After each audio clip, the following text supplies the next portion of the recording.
കട്ടക്കളിപ്പെന്ന മാലാകപ്പെണ്ണ്. രചന Jasmine. അവതരണം ഷാഹുൽ മലയിൽ.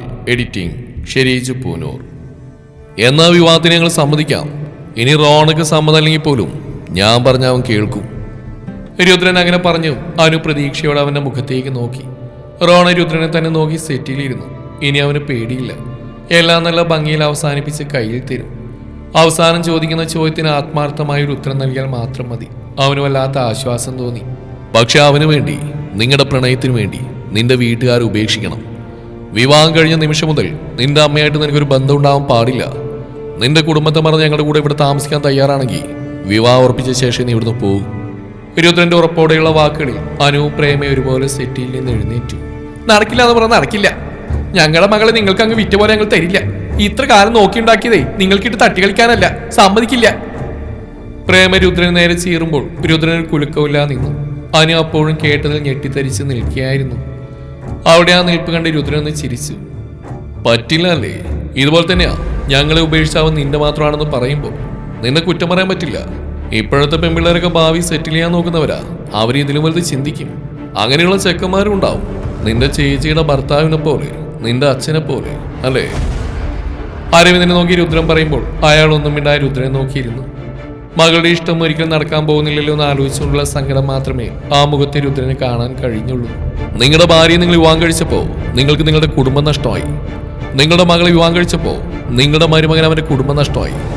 അതുപോലെ എന്റെ അനിയനും നിങ്ങളുടെ മകളെ വിവാഹം കഴിച്ചാ കുടുംബം നഷ്ടാവില്ലേ? രുദ്രൻ അദ്ദേഹത്തിന്റെ മുഖത്തേക്ക് നോക്കി ചോദിക്കുമ്പോൾ സത്യം പറയാനാണ് അദ്ദേഹത്തിന് തോന്നിയത്. അതുകൊണ്ട് തന്നെ യാന്ത്രികമായി തലകുറിക്കാതെ എന്ന് പറഞ്ഞു. എല്ലാവരും അയാളെ തന്നെ നോക്കിയിരുന്നു. പ്രേമയാനും അദ്ദേഹം അത് സമ്മതിച്ചു കൊടുക്കുമെന്ന് പ്രതീക്ഷിച്ചിരുന്നില്ല. നിങ്ങളുടെയൊക്കെ കുടുംബത്തെ മറന്ന് ഭാര്യമാർക്കൊപ്പം നിങ്ങൾക്കൊക്കെ സന്തോഷത്തോടെ ജീവിക്കാൻ കഴിയുമായിരിക്കും. പക്ഷേ എന്റെ അനിയനതിന് കഴിയില്ല. അവന്റെ ലോകം ഈ കുടുംബ. അത് വിട്ടുകൊണ്ടൊന്നും അവൻ വരില്ല. അതുകൊണ്ട് ഇത് ഇങ്ങനെ തന്നെ ഇവിടെ വെച്ച് നിർത്തുന്നതല്ലേ എല്ലാവർക്കും നല്ലത്. ഏയ് അനാമിക, എന്നങ്ങനെ വിളിക്കരുത്. ഞാൻ നിന്നെ അനിയത്തിയായി കണ്ടിരുന്നു. കുറച്ചു മുമ്പ് നിന്റെ അമ്മയുടെ വാക്കുകൾക്ക് മുമ്പിൽ നീ മൗനമായി ഇരിക്കുന്നവരെ. അതിനുശേഷം നീ എനിക്ക് ആരുമല്ല, ആരും. രുദ്രന്റെ വാക്കുകളിൽ അനുവിനോടുള്ള വെറുപ്പ് നിറഞ്ഞിരുന്നു. എല്ലാം അവസാനിച്ച പോലെ അവൾ തളർന്നു. റോണ, ഈ ബന്ധം തുടരാൻ നിനക്ക് താല്പര്യമുണ്ടോ? രുദ്രൻ റോണയ്ക്ക് നേരെ തിരിഞ്ഞുകൊണ്ട് ചോദിക്കുമ്പോൾ അവന്റെ വാക്കുകൾക്ക് ആ നിമിഷം തന്നെ അവന്റെ മറുപടിയും വന്നു. ആലോചിച്ച് മാത്രം തീരുമാനിച്ചാൽ മതി. ഞാൻ പറഞ്ഞതിന്റെ പേരിൽ മാത്രം വേണ്ട. രുദ്രൻ പറഞ്ഞതിന് അവനൊന്ന് ചിരിച്ചു. പിന്നെ കരഞ്ഞുകൊണ്ട് നിൽക്കുന്ന അനാമികയെ നോക്കി അവൾക്കടുത്തേക്ക് നടന്നു. നീ ഒരു സ്വാർത്ഥയായ പെൺകുട്ടിയാണ് അനാമിക. അത് നീ നിന്റെ അമ്മയിലും അച്ഛനിലും ചേച്ചിയിലും മാത്രം ഒതുങ്ങിക്കൂടി ജീവിച്ചുണ്ടാവും. അല്ലെങ്കിൽ നിന്റെ അമ്മയുടെ സ്വാർത്ഥം കണ്ട് ജീവിച്ചുണ്ടാവും. അത് അംഗീകരിച്ച് തരാൻ എനിക്കല്പം ബുദ്ധിമുട്ടുണ്ട്. എൻ്റെ ഒരു ദിവസം തുടങ്ങുന്നു നിന്നിലാവണം. അവിടെ വേറെ ആരും പാടില്ല. എൻ്റെ ജോലിയോ തിരക്കുകളോ ഒന്നും. കുറേ കാലമായി മനസ്സിൽ കുന്നുകൂടി കിടക്കുന്ന പുറത്തിടാനുള്ള ഒരു അവസരമായിരുന്നു അവനത്. നീ പറയുന്നതൊക്കെ ശരിയാ. എനിക്ക് നിന്നെ കാണുന്നതിന് മുമ്പ് 1-2 റിലേഷൻസ് ഉണ്ടായിട്ടുണ്ട്. ഒത്തിരി പെൺകുട്ടികൾ ഫ്രണ്ട്സ് ആയിട്ടുമുണ്ട്. പക്ഷെ അവരോടൊന്നും മിണ്ടാൻ പാടില്ല, കാണാൻ പാടില്ല.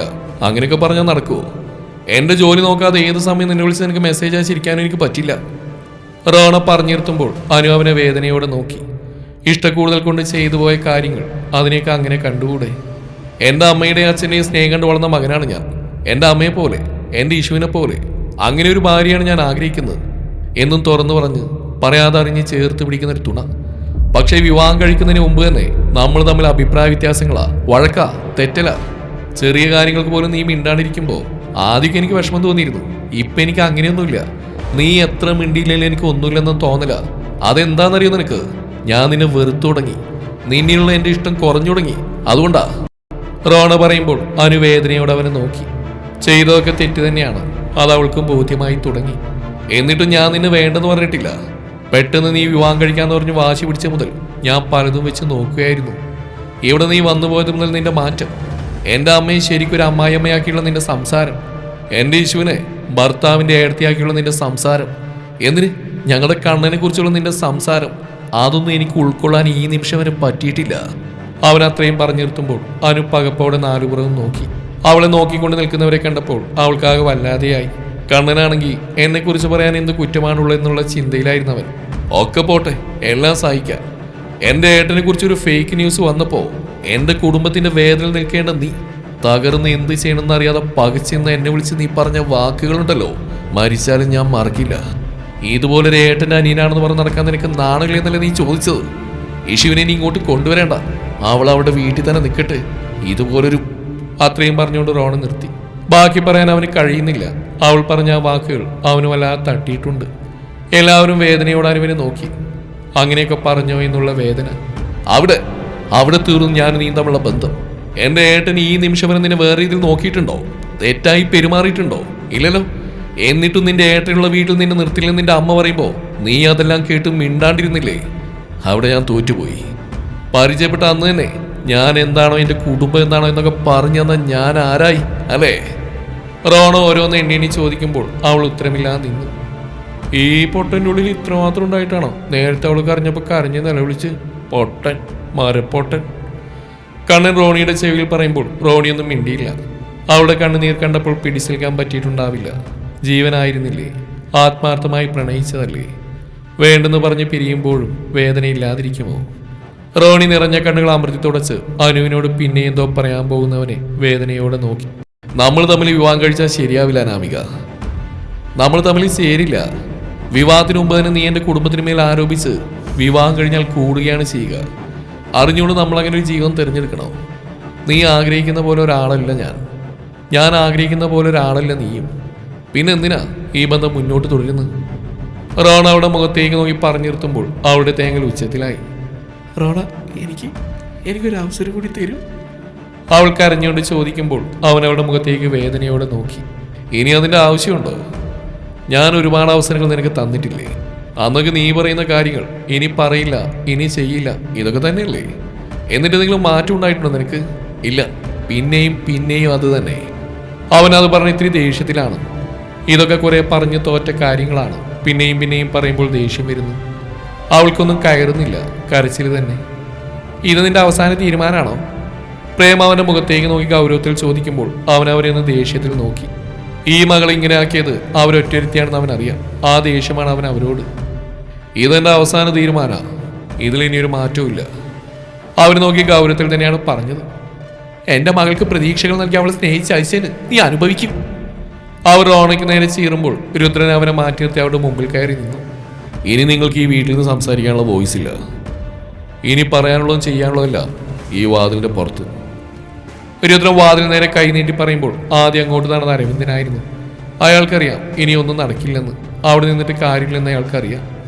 വേറെ വല്ല ചെറുക്കന്മാരെ കുടുംബമാണെങ്കിൽ എന്തെങ്കിലും പറഞ്ഞ് കാൽ പിടിച്ചിടക്ക് മകളെ സ്വീകരിക്കും. പക്ഷെ ആ പ്രതീക്ഷ രുദ്രനെയും റോണയും നോക്കുമ്പോഴില്ല. അവരെടുത്ത തീരുമാനം ഇനി ആര് പറഞ്ഞാലും അവർ മാറ്റില്ലെന്ന് അയാൾക്ക് നന്നായിട്ട് മനസ്സിലായി. അങ്ങനെ ഞങ്ങളെ പറഞ്ഞു വിടാൻ നീ കരുതണ്ട. ഇതിനൊരു തീരുമാനം ഉണ്ടാക്കിയിട്ടേ ഞങ്ങൾ ഈ വീടിന്റെ പടി കിടക്കൂ. പ്രേമരുദ്രൻ നേരെ ചീറിക്കൊണ്ട് പറഞ്ഞ് സെറ്റിയിലിരുന്നു. എല്ലാവരും അവരെ നോക്കി. അനു അതൊന്നും അറിയുന്നില്ല. അവൾ കരയുന്നതിൽ മാത്രം ശ്രദ്ധിക്കുകയാണ്. നിങ്ങളായിട്ട് ഇറങ്ങി തന്ന വലിയ കുഴപ്പമില്ലാത്ത കാര്യങ്ങൾ ഇവിടെ തീരും. അതല്ല എന്നുണ്ടെങ്കിൽ ഇവിടെ കൊണ്ടൊന്നും തീരില്ല. റോണി പ്രേമക്ക് മുമ്പിൽ വന്നിന്ന് പറയുമ്പോൾ മുന്നിൽ നിൽക്കുന്ന 4 ചെറുപ്പക്കാരെ പ്രേമയും നോക്കി. എന്തിനും പോകുന്ന ആരോഗ്യമുള്ളവർ. പ്രേമ വാ, നമുക്ക് പോവാം. അവള് വേണ്ടെന്ന് പറയുന്നതിൽ അവന്റെ ഭാഗത്ത് തന്നെയാണ് ശരി. അവളുടെ ഭാഗത്ത് തെറ്റുള്ളതുകൊണ്ടാ അവൻ നമ്മുടെ മകളെ വേണ്ടെന്ന് വെക്കുന്നത്. അത് ആലോചിക്കുക. അരവിന്ദൻ പറയുമ്പോൾ അനുവേദനയോടെ അയാളെ നോക്കി. അച്ഛൻ്റെ മോളെ വിഷമിപ്പിക്കാൻ വേണ്ടി പറയുന്നല്ല, സത്യം പറഞ്ഞതാ. അവൻ പറഞ്ഞു തന്നെയാണ് ശരി. ഇപ്പം നിങ്ങൾക്കിടയിൽ നടക്കുന്ന അഭിപ്രായ വ്യത്യാസങ്ങൾ പറഞ്ഞു തീർക്കാം. പക്ഷേ വിവാഹശേഷം ഒന്നിനു പുറകെ ഒന്നായി കൂടിക്കൊണ്ടിരിക്കുന്ന നിന്റെ പരാതികളും പ്രശ്നങ്ങളും അവൻ്റെ ജീവിതത്തിലെ മനസ്സമാധാനം കളയും. ഞാൻ അങ്ങനെയൊന്നും ഇനി ചെയ്യില്ല അച്ഛ. എനിക്കെൻ്റെ തെറ്റ് മനസ്സിലായി. അവൾ അരവിന്ദനോട് ചേർന്ന് നിന്ന് അദ്ദേഹത്തിൻ്റെ മുഖത്തേക്ക് നോക്കി കരഞ്ഞുകൊണ്ട് പറഞ്ഞു. അദ്ദേഹം അവളുടെ കവിളിലൂടെ ഒലിച്ചിറങ്ങുന്ന കണ്ണുനീരിനെ തുടച്ചു കളഞ്ഞു. എന്നാ എൻ്റെ മോള് പറ, എന്താണ് നീ ചെയ്ത തെറ്റ്? നിനക്ക് മനസ്സിലായ തെറ്റെന്താണ്? അരവിന്ദൻ അവളുടെ മുഖത്തേക്ക് നോക്കി ചോദിക്കുമ്പോൾ അവൾ എല്ലാവരെയും നോക്കി. ഉത്തരം പറയാൻ അവൾ കഴിയുന്നില്ല. പറഞ്ഞാൽ തീരില്ല. അല്ലെങ്കിൽ ചെയ്തതൊക്കെ തെറ്റായതുകൊണ്ട് ഏതാണ് തെറ്റെന്ന് എടുത്തു പറയാൻ അവൾക്കറിയില്ല. നീ അവനെ പ്രണയിച്ചതേ തെറ്റാ. അവൻ്റെ പിന്നാലെ നടന്ന് അവൻ്റെ സ്നേഹം പിടിച്ചു വാങ്ങിയതേ തെറ്റ്. അവൻ നിന്നെ സ്നേഹിച്ചു തുടങ്ങിയപ്പോൾ അവൻ നിന്നിൽ മാത്രം ഒതുങ്ങി നിൽക്കണമെന്ന് കരുതിയതും തെറ്റ്. അവൻ്റെ ജോലി എന്താണെന്ന് നോക്കാതെ നിന്റെ ആവശ്യങ്ങൾ അവനിൽ അടിച്ചേൽപ്പിച്ചത് തെറ്റ്. അവൻ്റെ ഇഷ്ടങ്ങൾക്ക് പ്രാധാന്യം കൊടുക്കാതെ നിന്റെ ഇഷ്ടങ്ങൾക്ക് മുൻതൂക്കം കൊടുത്തതും തെറ്റ്. അതിനെല്ലാം പുറമെ അവൻ ജീവനായി കാണുന്ന അവൻ്റെ കുടുംബത്തിൽ നിന്ന് അവനെ പറിച്ചു മാറ്റാൻ നോക്കിയത് തെറ്റ്. അവൻ്റെ വിഷമത്തിൽ പങ്കുചേരാതെ അവൻ്റെ വിഷമത്തെ കൂട്ടിയത് തെറ്റ്. അങ്ങനെ നിന്നിൽ ഉള്ളതെല്ലാം തെറ്റായിരുന്നു മോളെ. നിന്റെ സ്വാർത്ഥമായ പ്രണയം തെറ്റായിരുന്നു. അരവിന്ദൻ പറഞ്ഞു നിർത്തുമ്പോൾ അവളൊരു പൊട്ടിക്കരച്ചിലോടെ അയാളുടെ നെഞ്ചിലേക്ക് വീണു. എന്നാൽ അരവിന്ദൻ പറഞ്ഞു കേട്ട് അവരെല്ലാം ഞെട്ടി. റോൺ അവളുടെ പിന്നാലെ നടന്ന് ഇഷ്ടപ്പെട്ടതാണെന്നാണ് അവരൊക്കെ കരുതിയത്. നേരെ തിരിച്ചാണെന്നുള്ളത് അവർക്ക് പുതിയ അറിവായിരുന്നു. നീ ചെയ്തെല്ലാം തെറ്റാണ് മോളെ. നിന്റെ അമ്മയുടെ ഇഷ്ടങ്ങൾക്കനുസരിച്ച് അച്ഛനും അമ്മയ്ക്ക് കിട്ടിയില്ലേ? നിന്റെ ചേച്ചിയുടെ ഇഷ്ടത്തിനൊത്തൊരാൾ നിന്റെ ചേച്ചിക്കും കിട്ടിയില്ലേ? അങ്ങനെ ഒരാൾ എൻ്റെ മോൾക്കും കിട്ടും. നീ ചിന്തിക്കുന്ന പോലെ ചിന്തിക്കുന്ന, നീ പ്രവർത്തിക്കുന്ന പോലെ പ്രവർത്തിക്കുന്ന ഒരു പാതി അതേ നിനക്ക് നടക്കൂ. അല്ലെങ്കിൽ ഈ ബന്ധം മരണം വരെ എത്തില്ല. എന്തിനാ വെറുതെ? ഈ സമയം നിങ്ങൾ നിറമനസാൽ പിരിഞ്ഞാൽ നിങ്ങൾക്ക് സന്തോഷത്തോടെ ജീവിക്കാം. അതല്ല, അവൻ്റെ ജീവിതത്തിലേക്ക് അടിച്ചു തൂങ്ങി നിൽക്കാനാണ് ഭാവമെങ്കിൽ ജീവിതകാലം മുഴുവൻ സങ്കടാവും, സമാധാനക്കേടാവും. എന്തിനാ വെറുതെ? അരവിന്ദൻ സ്നേഹത്തോടെ പറയുമ്പോൾ ഭർത്താവ് എന്ന നിലയിൽ അദ്ദേഹം പരാജയമാണെങ്കിലും അച്ഛനാണെന്ന നിലയിൽ അദ്ദേഹം വിജയമാണെന്ന് രുദ്രന് തോന്നി. ഈ ബന്ധം അവസാനിപ്പിച്ചുകൊണ്ട് തന്നെ നമുക്ക് പോവാം. അദ്ദേഹം പറയുമ്പോൾ അവളൊന്നും മിണ്ടിയില്ല. അവളെ ചേർത്ത് പിടിച്ച് അദ്ദേഹം മുന്നോട്ട് നടന്നു. പോകുന്ന പോക്കിൽ അവൾ എല്ലാവരെയും നോക്കി. എല്ലാവരും ശരിയായിരുന്നു. അവളുടെ ചിന്തകൾ അവരെയൊക്കെ തെറ്റാക്കിയതായിരുന്നു. അവളുടെ നോട്ട് റോണിൽ ചെന്ന് നിന്നു. അവനായി കണ്ണുനീരിൽ അവളൊന്ന് ചിരിച്ചു കൊടുത്തു. റോണ് തിരിച്ചു. ഇനിയൊരു യാത്ര പറച്ചിൽ വേണ്ടെന്ന് അവന് തോന്നി. അതുകൊണ്ട് അവൾ കാൽ കയറി പോകുന്നത് മൗനമായി അവൻ നോക്കി കണ്ടു. ഷോൾഡറിൽ കൈ പതിഞ്ഞപ്പോൾ അവൻ മുഖത്തേക്ക് നോക്കാതെ തന്നെ ആ നെഞ്ചിലേക്ക് ചാരി. അവൾ ഇങ്ങനെയല്ലായിരുന്നെങ്കിൽ ഞാൻ വിട്ടുകളയായിരുന്നില്ല ഏട്ടാ. അവനൊന്ന് തേങ്ങി. ഹൃദയമില്ലാത്തവനൊന്നല്ലല്ലോ, വേദനിക്കും. രുദ്രനൊന്നും മിണ്ടിയില്ല. അവൻ്റെ പുറത്ത് തട്ടിക്കൊണ്ടിരുന്നു. മനസ്സിൽ പലതും ആ സമയം അവൻ നിശ്ചയിച്ച് കഴിഞ്ഞിരുന്നു. ഏയ് വിട്ടുകളയടാ. രുദ്രൻ പറയുമ്പോൾ റോണ രുദ്രനിൽ നിന്ന് അകന്നു മാറി അവൻ്റെ മുഖത്തേക്ക് നോക്കിയൊന്ന് ചിരിച്ചെന്ന് വരുത്തി അകത്തേക്ക് നടന്നു. അവൻ ആരെയും നോക്കാതെ മുകളിലേക്ക് കയറിപ്പോന്ന് എല്ലാവരും വേദനയോടെ നോക്കി നിന്നു. അവനെ കുറച്ച് സമയം ഒറ്റയ്ക്ക് വിടുന്നത് തന്നെയാണ് നല്ലതെന്ന് അവർക്കും തോന്നി. ഇച്ച റോണ പോയ വഴിയെ തന്നെ നോക്കി നിൽക്കുന്ന രുദ്രൻ യേശുവിൻ്റെ ശബ്ദം കേട്ടത് അവളുടെ മുഖത്തേക്ക് നോക്കി. സങ്കടം കൊണ്ട് തിങ്ങി നിറഞ്ഞ മുഖവുമായി നിൽക്കുന്ന ആ പെണ്ണിനെ കണ്ടതും രുദ്രനൊന്ന് ചിരിച്ചു. വേണ്ടിയിരുന്നില്ല ഇച്ച. ഇച്ച അതിൽ ഇടപെടാതിരുന്നിരുന്നെങ്കിൽ ഈ ബന്ധം എങ്ങനെയെങ്കിലും നടക്കുമായിരുന്നു. യേശു കണ്ണു നിറച്ചുകൊണ്ട് പറയുമ്പോൾ രുദ്രൻ അവളുടെ കൈ പിടിച്ച് വലിച്ച് അവനോട് ചേർത്ത് നിർത്തി. നമ്മളൊക്കെ സന്തോഷത്തോടെയും സമാധാനത്തോടെയും ജീവിക്കുമ്പോൾ അവനതുപോലെ ജീവിക്കണ്ടേ? രുദ്രൻ അവിടെ നിറഞ്ഞ കണ്ണുകൾ തുടച്ചു കൊടുത്തുകൊണ്ട് അവളോട് ചോദിക്കുമ്പോൾ യേശു വേണമെന്ന രീതിയിൽ തലകുലുക്കി. അതുകൊണ്ടാണ് ഞാനതിൽ ഇടപെട്ട്. അവന് വിഷമം കാണാൻ വയ്യ. അനാമിക ഒരിക്കലും മാറില്ല. വിവാഹം കഴിഞ്ഞാൽ അവസരങ്ങൾ കൊടുത്താലും അവളുടെ ഉള്ളിൽ നിന്ന് അവൾ ചിന്തിച്ചു കൂട്ടിയ അല്ലെങ്കിൽ അവൾ മനസ്സിലാക്കി വെച്ചിരിക്കുന്ന കാര്യങ്ങളൊന്നും തന്നെ പോവില്ല. എല്ലാം ഇന്നല്ലെങ്കിൽ നാളെ ഉറപ്പായും പുറത്തേക്ക് വരും. എന്തിനാവരുത് നമ്മൾ അറിഞ്ഞുകൊണ്ട് തന്നെ അങ്ങനെ ചെയ്യുന്നു? അത് ശരിയാവില്ല. രുദ്രൻ അവസാന തീരുമാനം എന്ന രീതിയിൽ പറയുമ്പോൾ ഈശോ എല്ലാം കേട്ട് അവൻ്റെ മുഖത്തേക്ക് നോക്കി നിന്നു. അവൻ ഒരുപാട് ആലോചിച്ചെടുത്ത തീരുമാനമാണതെന്ന് അവൾക്ക് തോന്നി. ഞാൻ അങ്ങനെയൊന്നും ആലോചിച്ചിട്ടില്ല. അവൾ അവൻ്റെ മുഖത്തേക്ക് നോക്കി സങ്കടത്തിൽ പറയുമ്പോൾ രുദ്രൻ അവളെ ചേർത്ത് പിടിച്ച് മാൻഷന്റെ പുറത്തേക്ക് നടന്നു. അതിനെന്താ, ഞാൻ ആലോചിച്ചല്ലോ, അത് മതി.